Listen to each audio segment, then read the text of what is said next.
Thank you, Lloyd, for that kind introduction. It is always a pleasure to come back to the Pacific Northwest. One, I think as people know, I lived in Portland for 13 years, so the Northwest really is home. I sleep in California, but my home is in Portland. Additionally, I love riding the Coast Starlight. It's a train I think about, I worry about, and so it was wonderful to be on board train 14 yesterday, and I can attest that the salmon was delicious. So before I move into my formal remarks, first, can you hear me? Is this working? All right, great. I wanted to make sure that everyone had a copy of my memo that I prepared for all of you, as well as the companion document that has route and revenue figures, and ridership rather, for the 3 routes serving Region 8, Amtrak, Cascades, the Empire Builder, and the Coast Starlight. I prepared these things in writing on purpose because this is a pretty savvy group. You know about intercity rail, you believe in the service we provide, and so I wanted to give you something to kind of ruminate over, to help inform your questions, to take back with you, to challenge you, to have you challenge Amtrak, etc. So if you haven't had a chance to pick up the memo and the companion document, please do so. And if you want to use that for your questions or validation for your questions later on, please feel free to do that as well. What I would like to do this afternoon is speak with you generally about how Amtrak performed during last fiscal year 2006, talk about our appropriation for this fiscal year, 2007, our request for 2008, as well as our reauthorization, at least the Senate version, Senate Bill 294, and then highlight some trends that are consistent in each of those legislative vehicles, because I think they will help inform, well, one, your questions, but also how Amtrak operates, some of the challenges and opportunities facing the entire railroad. Following that, I will make some broad comments about Amtrak's corridor and long-haul or national network trains, and then a specific comment on the 3 trains serving Region 8, Amtrak Cascades, the Empire Builder, and the Coast Starlight. Following that, I will take your questions. So let me begin by recapping Amtrak's performance during last fiscal year 2006. FY06 marked Amtrak's 4th consecutive year of record system revenue and ridership. Overall, Amtrak carried in excess of 24.3 million passengers, an increase of 1.1% versus fiscal year 2005. Revenues exceeded $1.37 billion, an increase of 10.7% versus FY05. Broken down by train type, if you will. Corridor trains saw an increase in ridership of 4.5%. Revenues increased 11.9% for FY05. National network train ridership was down 1.3%, but despite that, revenues were up 6.6%. Not surprisingly, the long-haul trains that saw declines in ridership were those that had poor on-time performance and/or routes serving New Orleans, so not really surprising. We ended FY06 with money in the bank, just like we did for fiscal year 2005. And all in all, FY06 was a pretty positive year for Amtrak, despite some serious operational challenges. And nowhere were those challenges more evident than in this region as it pertains to the Coast Starlight. Let me move on to how we are performing year-to-date for fiscal year 2007. And this information is accurate as of February. Year-to-date ridership is up 4.3% versus FY06. Revenues are up 10.4% versus FY06. So we are on track, no pun intended, to have another record year of revenue and ridership.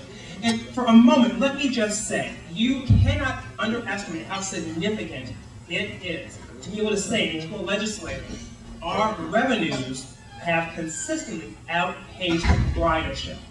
What that says is that we are becoming increasingly savvy in how we price our services, how we market them, how we manage yields on the trains, capacity, etc. So the fact that despite our challenges with rolling stock capacity, despite the fact that we can't add cars to trains like the Empire Builder very easily, we are managing the available capacity in a much more sophisticated manner. And that speaks to Amtrak's acumen as a business operator. Let me move on to our appropriation for this year. I think most people know Amtrak is funded in annual appropriation. So we assess our needs, we go to Congress and say, here's what we would like. There's a lot of jostling back and forth, and then here's what we get every single year. It's like a paycheck, an annual paycheck. So for fiscal year 2007, this fiscal year, Amtrak's appropriation is $1.294 billion, the exact same amount that Amtrak received for fiscal year 2006. Here's how this is broken down, and I'm going to be deliberate about this for a reason. I think you'll see why. Of that $1.294 billion, $521 million will go for operations, roughly. $495 million for capital, so that's rebuilding rolling stock, improving maintenance facilities, Northeast Corridor, etc. And for debt service, we will dedicate $277 million. Now, we have just submitted our fiscal year 2008 request to Congress, and we are asking for $1.53 billion. Of that, we are proposing that $485 million would go for operations, $760 million would go for capital, and $285 would go for debt service. Do you see a trend emerging here? Let me go on. What Amtrak ultimately needs isn't an appropriation, it needs a reauthorization. And that is a legislative vehicle that provides a multi-year funding strategy, both for capital and operations. So as opposed to, in our personal lives, you know how much you make, what your car payment is, what you need for education, etc. You can imagine how difficult it is to have 1 year plan for a salary of $50,000 a year, the next year plan for $37,000 a year, the following year $62,000. There needs to be some level of consistency or at least awareness of what you are going to get on an annual basis so that you can spend accordingly. Intercity rail is in the exact same situation, and a reauthorization would enable us to do that. Now, Amtrak does not provide its own reauthorization. Congress does. And the vehicle that is in the Senate right now is Senate Bill 294. Sponsored by Senators Lautenberg and Lott. And David from NARC will do a more comprehensive assessment of 294 here later on this afternoon. But briefly, it would provide Amtrak with a 6-year predictable funding scheme exceeding $19 billion. Now, on an annualized basis, the operating amounts for Amtrak would vary between $455 million and $600 million. Let's think about that number for a moment. $455 million for operations is less than we are requesting in fiscal year 2008. Admittedly, $600 million is more than we're getting, but not very much more. Now, on the capital side, the annual authorization would be, or the annual allotment, if you will, would vary between $813 million per year and $1.23 billion per year. So do you see the trend? It's being made clear time and time again. Amtrak must manage and reduce operating requirements while being able to enjoy increased capital spending. Now, there is a relationship, as you know. Rail is a capital-intensive industry. So the more you're able to invest in updating your rolling stock, your maintenance facilities, etc., you can operate more efficiently. Nonetheless, and as this relates to expansion of long-haul trains, onboard services, etc., the message has been given to Amtrak very clearly: we must manage operating expenditures. Even in the most favorable vehicle, if you will, Senate Bill 294, that trend is consistent. So let me move on about some other provisions that Senate Bill 294 has that I think will be of interest to you. 294 would require increased federal involvement and host railroad participation.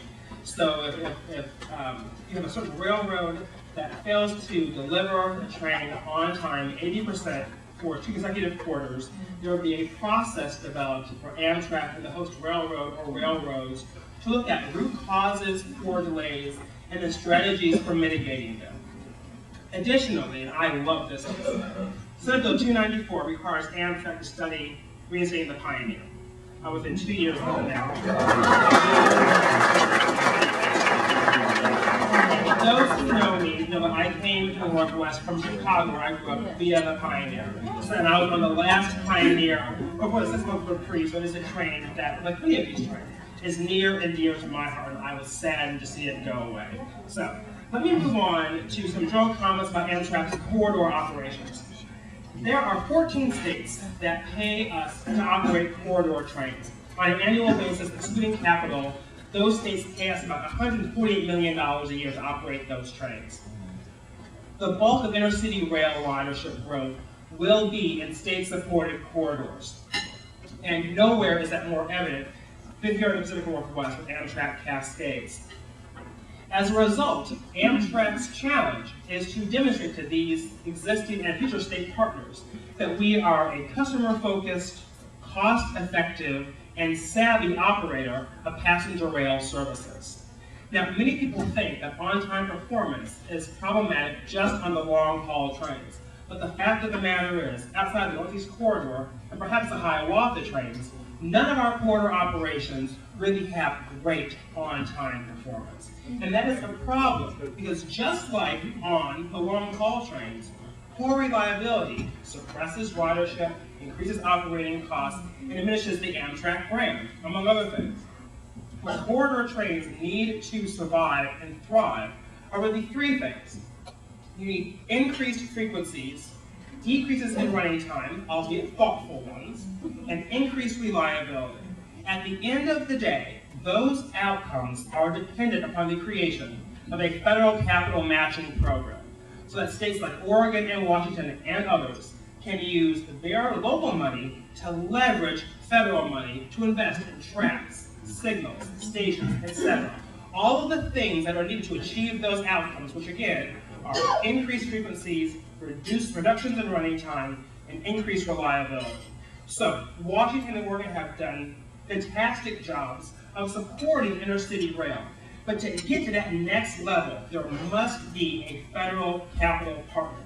And this dynamic exists whether one thinks Amtrak as an operator is good or bad, should be funded, should be not.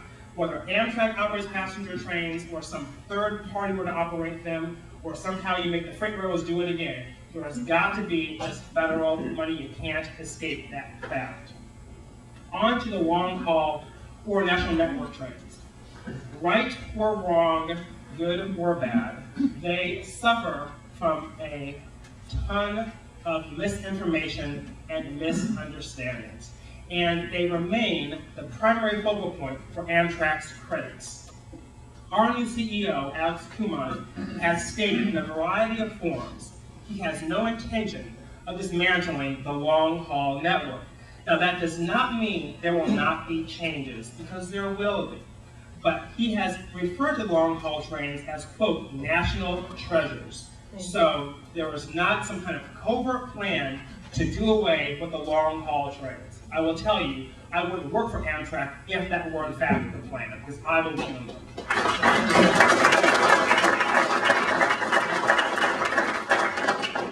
Despite this, we must be diligent in managing the long-haul trains' operating costs. Now, just a little bit of perspective about the long hauls, or the national network trains in the Amtrak parlance. Last year, they fed about 4 million passengers and brought in about $350 million worth of revenue. Amtrak every year requires about $2.9 billion to operate, so that's what we spend on all sorts of things. Of that $2.9 billion, the national network trains require $300 million, not a lot of money. So they are not these huge money-losing facts that they are portrayed as being, often portrayed as being in the media. The fact of the matter is, the long-haul trains have higher operating costs, but very low capital costs. The Northeast Corridor, conversely, you always say, oh, it makes money, it's profitable. Not exactly. Some trains in the Northeast Corridor cover their operating costs, but none of them cover their capital costs. So at the end of the day, all of these trains lose money. They just have different buckets, which isn't to say that they are more or less useful, they're just differences.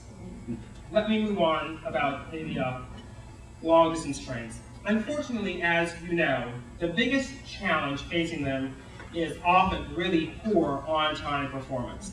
And not only chronic delays infuriate passengers and stress the equipment, stress the crews, impact servicing schedules, but they are also expensive.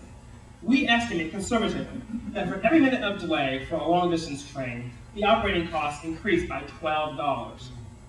Every minute of delay on a corridor train, operating costs increase by $6. And that says nothing of the lack of repeat ridership, tarnishing the Amtrak brand, kind of the lack of goodwill, etc. So this is an expensive problem.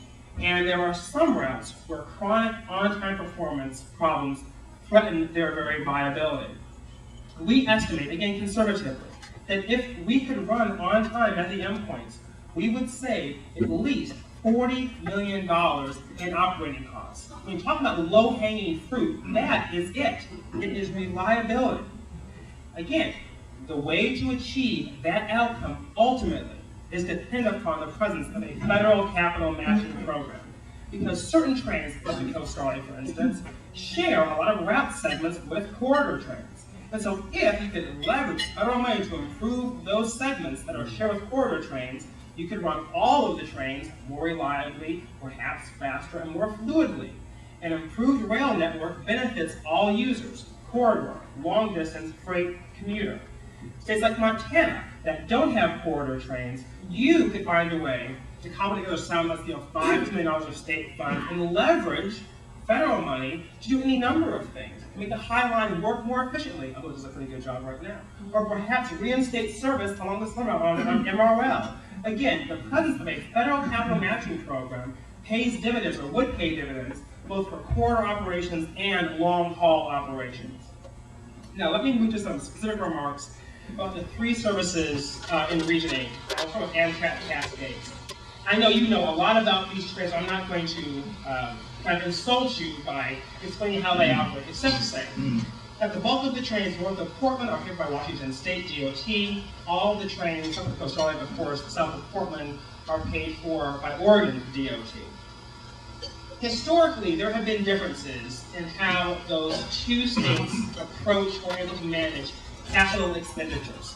And that dynamic, for the near term anyway, is going to persist. Specifically, Washington, for a variety of reasons, has the ability to make multi-year capital investment plans that are backed up by some actual money. Hundreds of millions of dollars for things like refurbishing the train sets, improving tracks at King Street Station, additional crossovers, etc. Now, Oregon historically has had some challenges investing in the alignment from Portland south to Eugene to do things like increase frequency, decrease running times, and increase reliability. Those challenges still exist. Now, there is some hope via a piece of legislation in Oregon called Casualty Connect Oregon 2, modeled after last year's Connect Oregon 1. And simply put, it is $100 million that can be used for non-highway capital investment. And it's a statewide strategy in all four of the non-highway modes. So rail in all of its forms, transit, aviation, and marine. Out of Connect Oregon 1, last year's Connect Oregon, intercity rail got, or is getting eventually, a new station in Chemult. Not insignificant, because God knows it needs it, but not tremendously significant in terms of the Amtrak Cascades. I think the failure to invest some meaningful money in corridor service via Connect Oregon 1 bodes well for Connect Oregon 2. But I share that with you with this caveat, that Connect Oregon fundamentally is about job creation. It is not a funding strategy for inner-city rail improvements. Additionally, the bulk of Oregon's rail miles are on short line and regional railroads, and many of those route miles are unable to accept heavier freight cars, what we call 286K compliance. So, with that, I don't want any of you thinking that Connect Oregon 2 is going to provide this strategy for acquiring new rolling stock, supporting the capital required for a third corridor round trip, Portland to Eugene, that's going to somehow dramatically change the existing running times. That's not going to happen. I think on a project-specific basis, Connect Oregon 2 may be beneficial for intercity rail, but it is not some kind of a capital funding savior for the mode. That said, something terribly exciting is about to happen to Amtrak Cascades, and it is hugely significant. And that is, for the first time, after 6 years of negotiation, the province of British Columbia has entered into a four-way funding agreement involving the province of British Columbia, BNSF Railway, Amtrak, and WashDOT to fund some capital improvements north of the Canadian border to allow the operation of a second round trip from Seattle to Vancouver, British Columbia.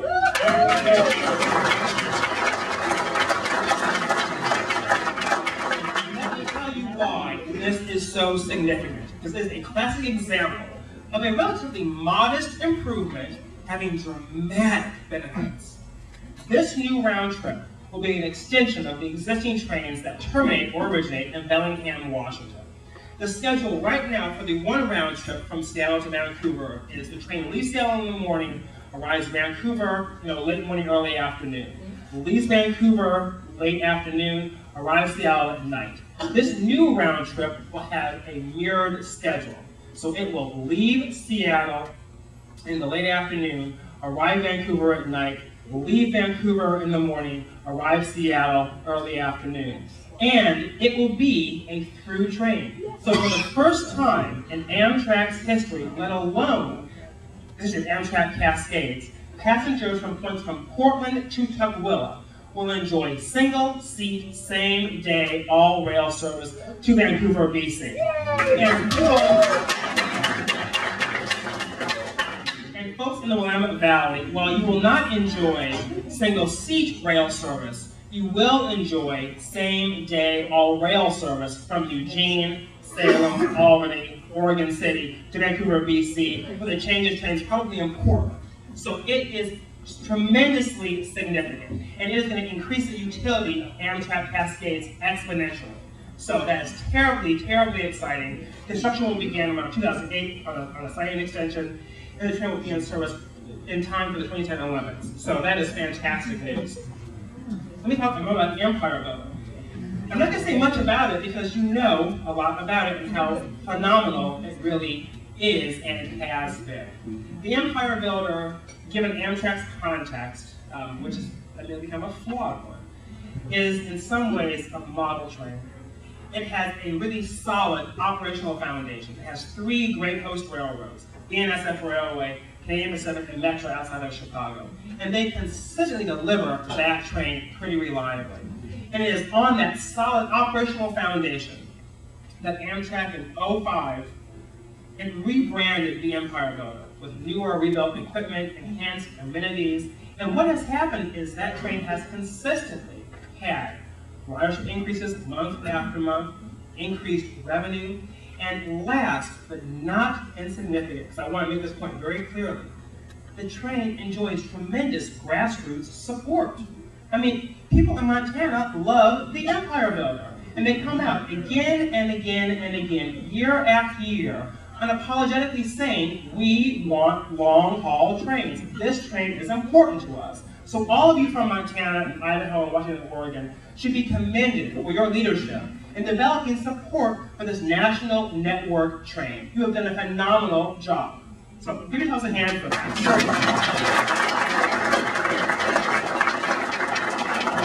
The Empire Builder enjoys a more or less charmed existence in comparison to his other Region 8 cousin, the Co-Star. I have to say, it pains me, it hurts my heart to hear it called the Coast Starlight. Because it isn't our fault. It's not our fault. If you look at the memo, I wanted to show you that the issue with the Coast Starlight, in addition to being poor endpoint on-time performance, that's significant. But in my mind, what is more significant isn't whether the train arrived on time, but it's how late was it. And take a look at that memo, because you will see the minutes of delay by primary cause for the Empire Builder versus the Coast Starlight.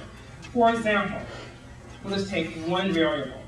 For FY06, speed restrictions on the Empire Builder, speed restrictions on the entire route, all three host railroads, both sections of the Empire Builder, accounted for 34,492 minutes of delay. Remember, this is a train that is on the road for 3 days, a 2,245-mile trip, all right? The Coast Starlight's on the road for 2 days, about 300 miles, minutes of delay for speed restrictions, 135,046. Now, there is no way we can craft a schedule to recover from the delays of that magnitude. And it's not just speed restrictions. The fundamental problem with the Coast Starlight's route is south of Portland, with the exception of Sacramento to San Jose, and then another section north from Los Angeles to Moore Park, you are on a railroad that suffers, or it is on a railroad that suffers from a lot of deferred maintenance. And the fact of the matter is, UP, like all of us, they have more needs than they can fund. Not the way life is. And the Coast Starlight, while being a very important train to Amtrak and all of you, operates on a host railroad that primarily does not view the sections as primary main lines for them. The amount of freight traffic on the Coast Starlight's route, with the exception of outside of the Bay Area, does not rival the amount of freight traffic from Portland east on the Union Pacific, or from Los Angeles west on the Sunset Route, or from St. Louis down to Little Rock, around the Texas Eagle. So that is the fundamental challenge. It is not that UP deliberately stabs Amtrak again and again, although there are times we have to wonder. But the real issue is that that alignment suffers from a lot of deferred maintenance. And Places is being asked to host more freight trains, but we have done the analysis. The volume of freight traffic on the Coast Starlight's route generally is not significantly greater now under Union Pacific than it was under SP. There are a few sections where that isn't true, but in no way can one compare freight volume on the Coast Starlight's route to what the Sunset Limited experiences, or on Missouri trains from St. Louis to Kansas City. So that's the fundamental problem with the Coast Starlight. Now, the Coast Starlight is Amtrak's second worst performer of on-time performance. And that is regrettable, because as you see on the memo, over the years, the Starlight has lost ridership. Revenues have somewhat held steady, but still they are a lot less than they would have been if the train ran reliably. And of course, it has suffered from a lack of goodwill. So Amtrak cannot control post-railroad dispatching or how they allocate their maintenance employee dollars. But we can control, largely, the onboard experience.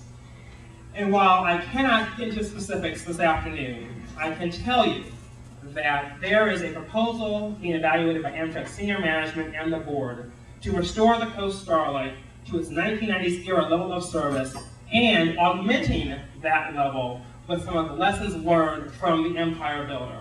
And it is likely that some of those enhancements will be seen in summer of 2008.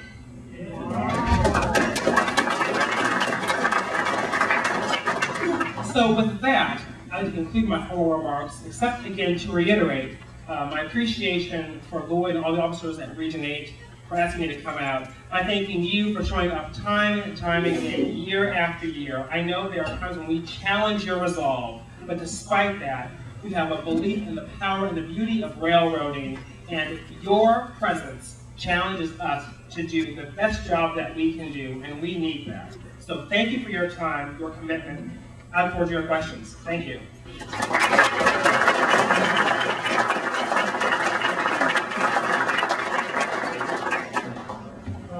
question. Since in-car builders is the #1 brand in the country, what about power cars? Well, there are 5 power cars, and their status is uncertain. So the Empire Builder is not going to get a power car. It's going to remain a Starlight train. Yes, right. I think an inconvenient truth is that there is no free lunch. Therefore, we got to pay. And we got to pay for trains. And it's high time that we, after talking years and years and years of balance, we realize that balance at least means 50-50.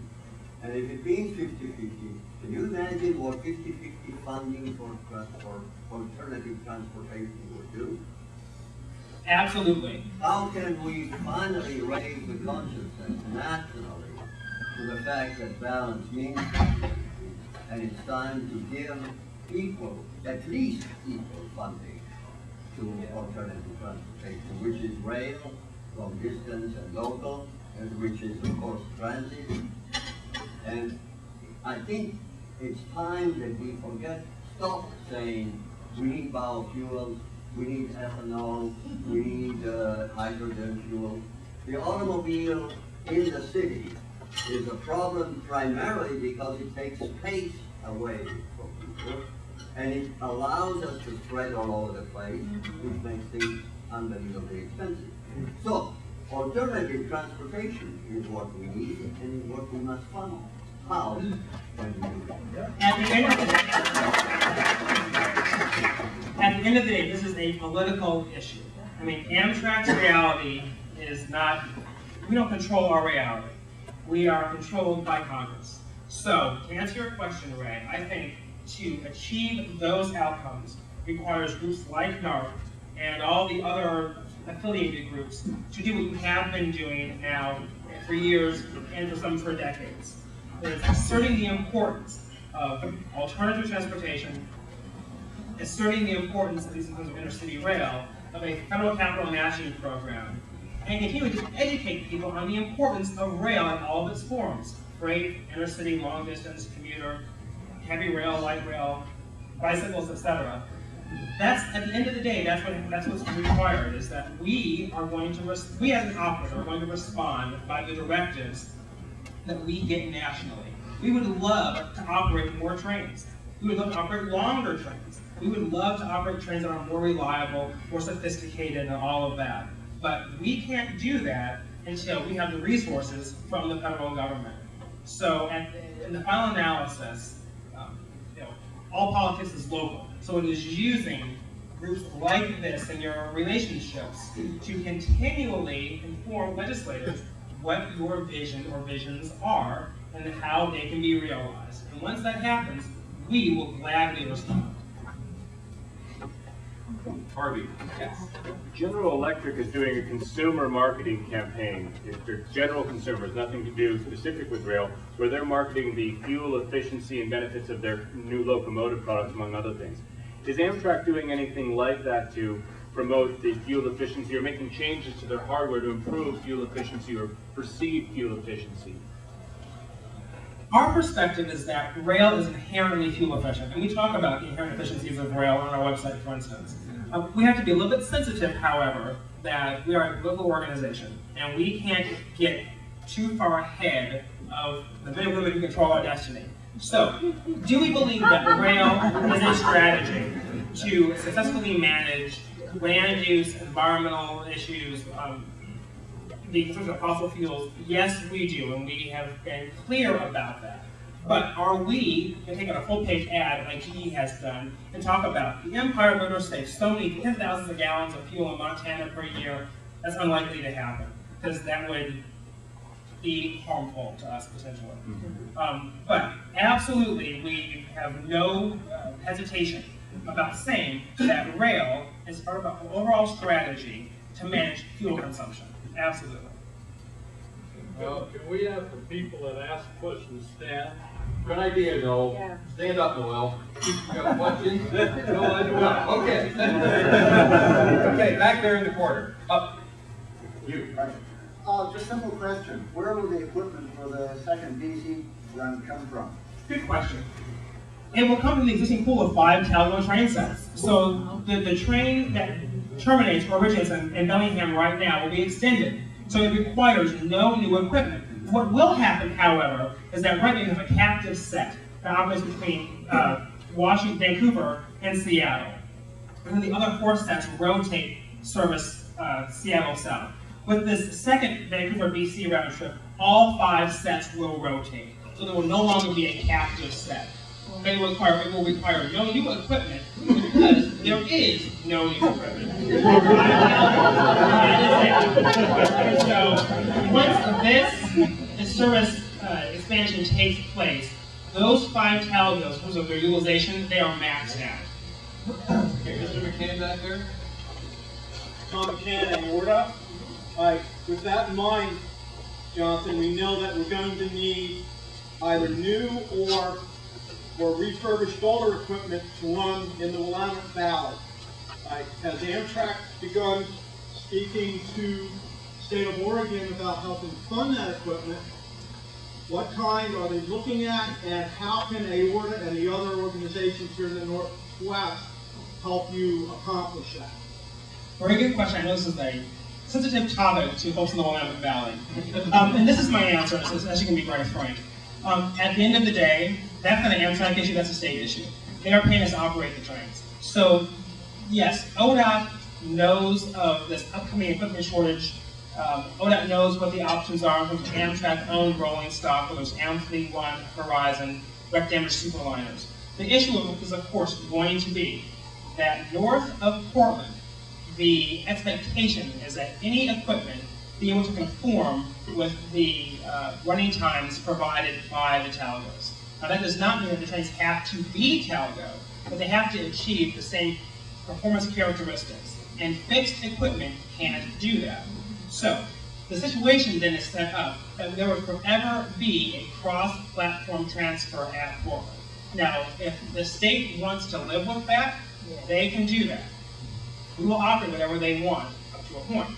But again, that is an issue that is rooted within Oregon and not Amtrak. Amtrak has told the state what we have, what we can provide, what we can do in terms of assessing the equipment, how much it would cost to return the equipment to revenue status, etc.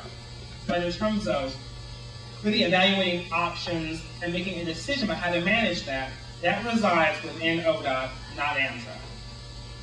Okay, we can't take any more questions at this point. We're out of time. If you do have questions, at the break, come up to Jonathan and answer. I want to thank Jonathan very much for now.